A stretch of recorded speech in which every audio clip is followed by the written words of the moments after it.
ഈ നാടകത്തിലെ കഥാപാത്രങ്ങളും സന്ദർഭങ്ങളും തികച്ചും യാദൃശ്ചികമാണ്. ഇവയ്ക്ക് ഏതെങ്കിലും വ്യക്തികളുമായോ സന്ദർഭങ്ങളുമായോ സാദൃശ്യം തോന്നുന്നുണ്ടെങ്കിൽ അത് തികച്ചും യാദൃശ്ചികം മാത്രമാണ്. ഈ നാടകം മൂലമുണ്ടാകുന്ന ഏതെങ്കിലും അതിക്രമങ്ങൾക്കോ അനിഷ്ട സംഭവങ്ങൾക്കോ ഞങ്ങൾ ബാധിതരല്ല.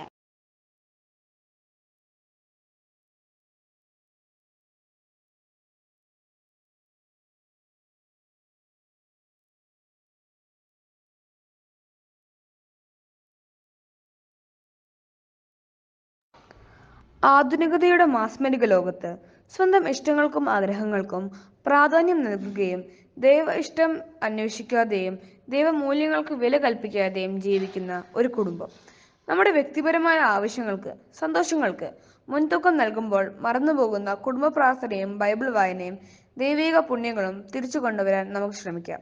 ഞങ്ങൾ അവതരിപ്പിക്കുന്നു വെഞ്ചരിപ്പ്.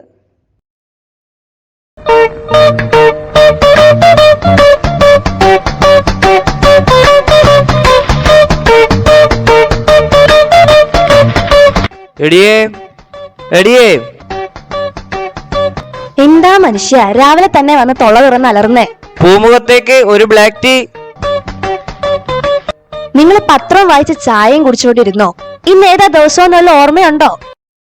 എന്ത് ചോദ്യമാണിത്? ഇന്ന് നിന്റെ ബർത്ത്ഡേ അല്ലേ, ഞാൻ മറക്കുമോ? അത് ശരി, അപ്പൊ നിങ്ങക്ക് അതും ഓർമ്മയില്ലേ? പിന്നെ എന്താ ഇന്ന്? എന്റെ മനുഷ്യ, ഇന്ന് അച്ഛൻ വരുന്ന ദിവസാ. വല്ല പിരിവാണോ ഇനി? അതൊന്നുമല്ല, ഇന്ന് വീട് വെഞ്ചരിപ്പാ. ഓ, അച്ഛന് വേറെ പണിയൊന്നുമില്ലേ? ഒരവധി ദിവസം കിട്ടിയാ ഇങ്ങനെ പോയല്ലാതെ. ദൈവദൂഷണം പറയാതെ മനുഷ്യ, നമ്മളോ പ്രാർത്ഥിക്കുന്നില്ല, നമുക്ക് വേണ്ടി അച്ഛനെങ്കിലും പ്രാർത്ഥിക്കട്ടെ. ആ, എന്തെങ്കിലും ആവട്ടെ.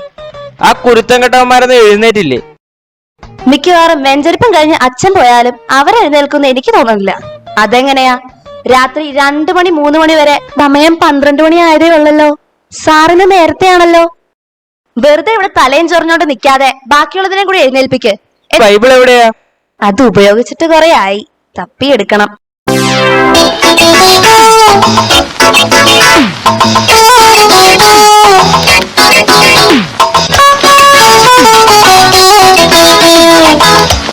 എല്ലാവരോടുമായിട്ട് പറയാ, വേഗം ബൈബിള് തപ്പിയെടുത്തോ.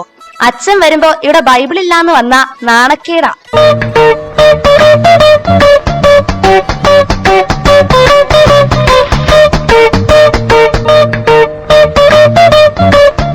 എടി, നീ അപ്പുറത്തെ ശാന്തമ്മയുടെ വീട്ടിൽ നിന്ന് ബൈബിൾ വാങ്ങിക്കൊണ്ടു വന്നേ.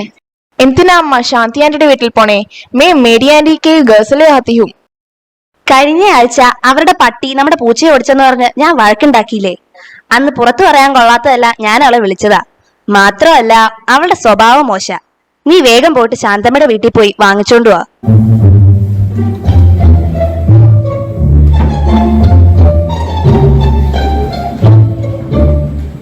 എവിടം വരെയായി കാര്യങ്ങളൊക്കെ?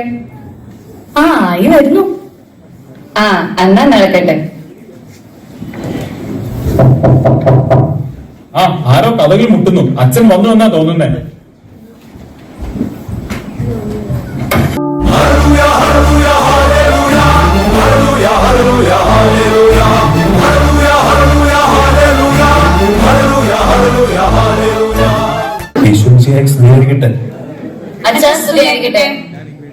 എന്നാ അച്ഛാ ഇരിക്കാം.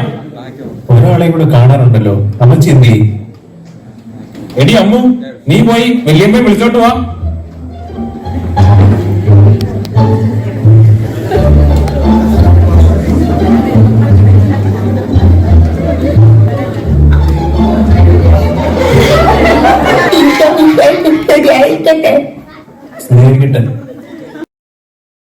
മൈക്കിളെ, കുറച്ചുനാളായല്ലോ പള്ളിയിലേക്കൊക്കെ കണ്ടിട്ട്. ഒന്നും പറയണ്ട അച്ഛാ, ആകപ്പാടെ ജോലി ഇല്ലാതെ കിട്ടുന്ന ഒരു ദിവസം ഞായറാഴ്ച. അന്ന് രാവിലെ പള്ളി പോയ അര ദിവസം പോക്കാ. ഞായറാഴ്ച കുർബാന കടവുള്ളതാണെന്നറിയില്ലേ? അച്ഛ, കടത്തിന്റെ കാര്യം പറഞ്ഞപ്പോഴാ അപ്പുറത്തെ വീട്ടിലെ മേരി ഞങ്ങളുടെ അടുത്തുനിന്ന് 1000 രൂപ കടം വാങ്ങിയിട്ട് ഇതുവരെ അവള് തിരിച്ചു തന്നിട്ടില്ല. എന്നും അവിടെ പോയി തെറി വിളിക്കാൻ എനിക്ക് വയ്യച്ച. ആ കടവല്ല, ഞായറാഴ്ച കുർബാന നന്നായി ഒരുങ്ങി പങ്കെടുക്കണം എന്നാണ് ഉദ്ദേശിച്ചത്. അച്ഛൻ ആ പറഞ്ഞത് നേരാ. ഈ ഇടവകയില് ഏറ്റവും നന്നായിട്ട് ഒരുങ്ങി വരുന്നത് ഞാനാ. എടാ മോനെ, നിന്നെ പള്ളിയിലോട്ടൊക്കെ കണ്ടിട്ട് കുറെ നാളായല്ലോ. ലാസ്റ്റ് എന്ന് വെച്ചാ പള്ളി ഫുഡ് ഉണ്ടായിരുന്നു. ഓണത്തിനല്ലേ? ആ എന്നാ വന്ന്. ഓണത്തിന് മാത്രം പ്രത്യക്ഷപ്പെടാൻ നീ ആരാടാ? മാവേലി? നിന്റെ കാര്യം എങ്ങനെയാടി? ഇൻട്രസ്റ്റ് ഇല്ലാത്തോണ്ടല്ല അച്ഛാ, ഭയങ്കര തിരക്കാ.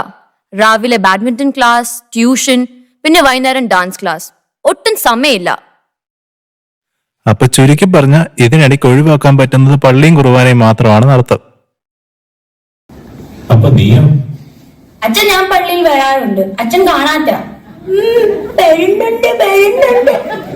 അങ്ങനെയാണ് അടുത്ത ആഴ്ച മുതൽ നിന്നെ പള്ളി മുമ്പിൽ കണ്ടോണം. എടാ അപ്പോൾ നീയോ? അച്ഛാ, അന്ന് മറ്റേ പെരുന്നാളിന് തല്ലുണ്ടായില്ലേ, ഞാനാ അച്ഛാ അതിനെ ലീഡ് ചെയ്തത്. കർത്താവേ, ഇതൊക്കെ ഏത് ജന്മങ്ങൾ. മക്കളെ, ഈ കുർബാനയ്ക്കും സൺഡേ സ്കൂളിനും ഒക്കെ നമ്മുടെ ജീവിതത്തിൽ വലിയ പ്രാധാന്യമുണ്ട്. അങ്ങനെ പറഞ്ഞു കൊടുക്കച്ചാ. ഞാൻ പറഞ്ഞ ഇവർക്ക് ഒരു അനുസരണയില്ല. അതിന് നിങ്ങളെല്ലാം ഞായറാഴ്ചയും വരാറുണ്ടോ? ഇല്ലച്ചാ, സൗകര്യമൊക്കെ വരുമ്പോ വരാറുണ്ട്. കുടുംബ പ്രാർത്ഥനയെങ്കിലും ഉണ്ടോ? അതങ്ങനെയല്ല അച്ഛാ. വർക്ക് കഴിഞ്ഞു വന്ന് ഇതൊന്നും സമയം കിട്ടില്ല. പിള്ളേരുടെ കാര്യമാണെങ്കിൽ ട്യൂഷൻ ഇല്ലാതെ അവരെ എവിടെ എത്തിക്കാനും പറ്റില്ല. അച്ഛാ, ട്യൂഷൻ മാത്രമല്ല, എൻട്രൻസ് കോച്ചിങ് കൂടെ ഉണ്ട്. എന്റെ മക്കളെ, നിങ്ങൾക്ക് ഇതിനിടയ്ക്ക് ഭക്ഷണം കഴിക്കാൻ സമയം കിട്ടാറുണ്ടോ? ഭക്ഷണം മുടങ്ങിയാലും കുളി മുടങ്ങിയാലും ട്യൂഷൻ മുടങ്ങാൻ പാടില്ല. അതാണ് ഇവിടുത്തെ റൂൾ. എന്റെ ദൈവമേ, ഇതിലും നല്ലത് ഉഗാണ്ടയായിരുന്നു.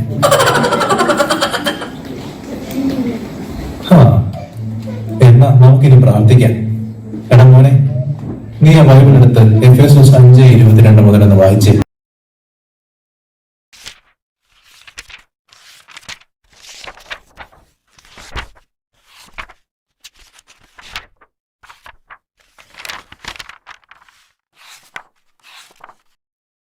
കഷ്ടപ്പെടണ്ട, ഞാൻ തന്നെ പറയാം. മക്കളെ, നമ്മളിപ്പോൾ ഉയർപ്പ് കാലത്തിലാണല്ലോ. ഉയർപ്പ് കാലമോ? ഇപ്പോൾ വേനൽക്കാലമല്ലയോ അച്ഛാ? മിണ്ടാതിരിയടാ. മിണ്ടാതിരിക്കാൻ പറഞ്ഞിട്ട് കാര്യമില്ല. വേദപാഠത്തിലാതെ ട്യൂഷന് വിട്ടാൽ ഇക്കാര്യങ്ങളൊക്കെ എങ്ങനെ അറിയും? ഉയർപ്പെന്നാൽ നവജീവിതത്തിന്റെ കാലമല്ലേ? പാപം നിറഞ്ഞ പഴയ മനുഷ്യനെ ഉരിഞ്ഞുമാറ്റി മിശിഹായിൽ പുതിയ മനുഷ്യനാകാൻ ദൈവം ആഹ്വാനം ചെയ്യുന്നു. എന്നാൽ നമ്മളോ വീണ്ടും പാപത്തിന്റെ വഴിയെ സഞ്ചരിക്കുന്നു. ഞായറാഴ്ചയും പറ്റുമ്പോഴൊക്കെയും നിങ്ങൾ കുർബാന കൂടാൻ പള്ളിയിൽ വരണം. പിന്നെ കുടുംബ പ്രാർത്ഥനയും മുടക്കരുത്. ഇതൊക്കെ പറ്റുന്ന കാര്യമാണോ അച്ഛോ? ഇതൊക്കെ നമുക്ക് പറ്റണം. ദൈവത്തിനായിരിക്കണം നമ്മുടെ ജീവിതത്തിൽ ഒന്നാം സ്ഥാനം. ഇവിടെ നമ്മൾ ഉണ്ടാക്കുന്ന പേരും പെരുമയും ഒന്നും മരിച്ചാൽ നമുക്ക് കൊണ്ടുപോകാൻ പറ്റത്തില്ല. മക്കളെ ദൈവത്തിലേക്ക് നയിക്കേണ്ടതും മാതാപിതാക്കളുടെ ഉത്തരവാദിത്തമാണ്. ഇനി നിങ്ങളെല്ലാം സ്ഥിരമായി പള്ളിയിൽ കണ്ടേക്കണം. ഞങ്ങൾക്ക് തെറ്റുപറ്റി അച്ഛാ. ഇനി ദൈവത്തിനായിരിക്കും ഞങ്ങളുടെ ജീവിതത്തിൽ ഒന്നാം സ്ഥാനം. ഞായറാഴ്ച കുർബാന ഞങ്ങൾ മുടക്കത്തില്ല. കുടുംബ പ്രാർത്ഥനയും മുടക്കത്തില്ല അച്ഛാ. ദൈവത്തിന് സ്തുതി. ഇന്ന് ഈ കുടുംബത്തിന് രക്ഷ കൈവന്നിരിക്കുന്നു.